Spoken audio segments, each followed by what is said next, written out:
Kumusta? Ako si Bob na Tren. Nagmamaneho ako sa mga riles. Maaaring maupo sa loob ko ang mga pasahero at maglakbay sa malalayong lugar. Nagdadala rin ako ng mga paninda mula sa isang lugar patungo sa isa pa. Tara at kilalanin natin ang iba pang mga paraan ng transportasyon. Tignan nyo, mayroong kotse. Kumusta, Bob? Lalabas ako para mag-picnic. Hanggang sa muli, Bob! Mga bata, tignan niyo si letrang K.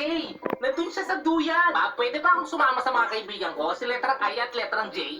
Oo! Yehey! Hintayin niyo ako! Gusto ko rin sumama!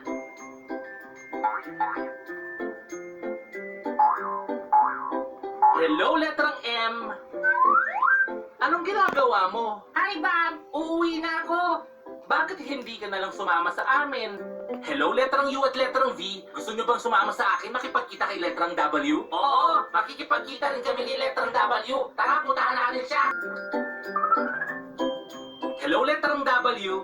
Hello, Bob. Hinihintay ko ang mga kaibigan ko. Sina letrang P, V at U. Nakita mo ba sila? Oo. Nakasakay sila sa akin. Bakit hindi mo sila samahan? Yehey! Woohoo!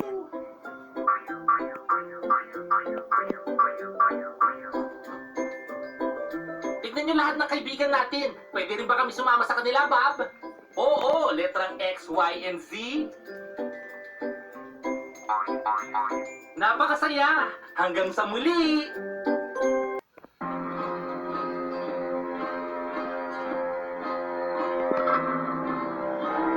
Uma tragédia abalou o mundo do turf e o esporte brasileiro nesta sexta-feira com a confirmação da morte de uma das maiores promessas das corridas de cavalo no país. O jovem Joaquim Pavoski da Per, de apenas 16 anos, não resistiu às complicações de um grave acidente sofrido durante uma competição oficial. O episódio fatídico aconteceu no dia 9 de dezembro, no tradicional Hipódromo da Gávea, localizado na zona sul do Rio de Janeiro. Joaquim, que atuava como aprendiz de jockey, estava na disputa do nono páreo da programação quando, já na reta final da corrida, sofreu uma queda violenta. De acordo com os registros das câmeras de transmissão, o incidente ocorreu a poucos metros da linha de chegada, um momento de altíssima velocidade onde qualquer instabilidade pode ser fatal. Natural da cidade de Faxinalzinho, no interior do Rio Grande do Sul, o adolescente era visto como um fenômeno precoce. Ele começou sua trajetória no universo das retas aos 12 anos e realizou o sonho de estrear profissionalmente em setembro deste ano. Em sua primeira corrida oficial no Rio, Joaquim já havia conquistado uma vitória, o que chamou a atenção de treinadores e entusiastas do esporte pela sua técnica e coragem. Após a queda, ele foi socorrido e imediatamente levado para um hospital na capital fluminense em estado crítico. Ele permaneceu internado por 10 dias, mas teve a morte cerebral confirmada pela equipe médica. O Jockey Clube Brasileiro e toda a comunidade do turf manifestaram um profundo luto pela perda de um talento que tinha um futuro brilhante pela frente. A partida precoce de Joaquim deixa um vazio imenso entre familiares, amigos e torcedores que acompanhavam sua ascensão meteórica nas pistas.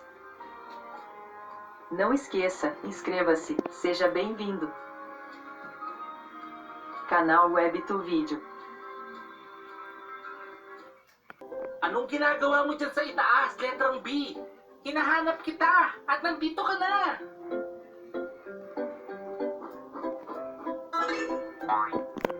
Tignan niyo mga bata, si letrang C. Mayroon yata siyang pupuntahan.